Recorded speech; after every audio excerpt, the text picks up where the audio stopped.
اینجا سوال آمده است از جانب تماشابین ما. پرسیدند که آدم میتواند نماز ظهر را همه وقت در آخری وقتش خواند و بعد عصر را در سر وقتش و همچنین شام و خفتن را نیز همین طور خواند می شود؟ گفته سوال کردند.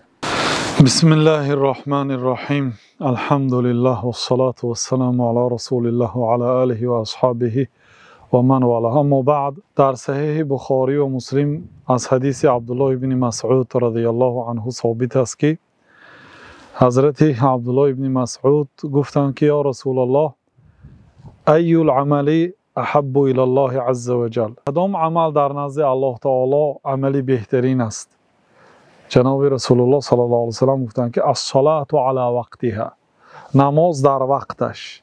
یعنی این چی معنا دارد؟ وقتی که نماز پیشین که وقتش در آمد، در ابتدای وقتش نماز خواندن این عملی هست که در نزد الله تعالی محبوب است، الله تعالی دوست می‌دارد. و همین گونه وقتی که نماز عصر هم که در آمد، در ابتدای وقتش نماز خواندن به الله تعالی عملی پسند است.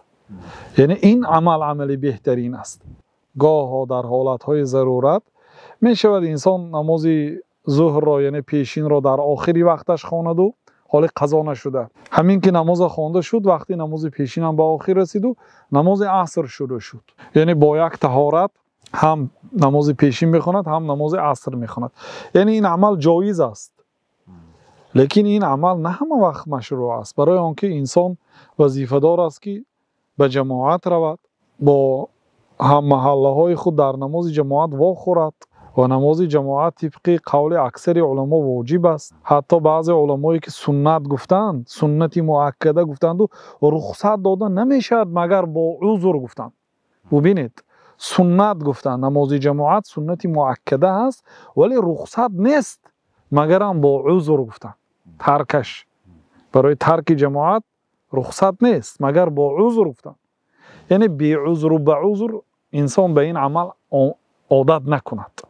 لیکن یک بار دو بار مثلا اگر ضرورت داشته باشد، واقعا شرایطش همین خیل باشد، یعنی ممکن است، چون وقتی پیشین حالا قضا نشده است. وقتهای نماز ابتدای و انتها دارد، سرشوی و آخر دارد. حضرت جبریل وقتی که بار اول نماز در آسمان فرض شد، پگاهش جبریل آمده از نماز پیشین شروع تا بامداد آینده 5 وقت نماز با پیامبر صلی الله علیه و سلم امامتی کرد. روز اول در ابتدای وقت، روز دوم در انتهای وقت. مثلا پیشین اگر ساعت 1 باشد، روز یکم جبریل آمده در ساعت 1 امامتی کرد.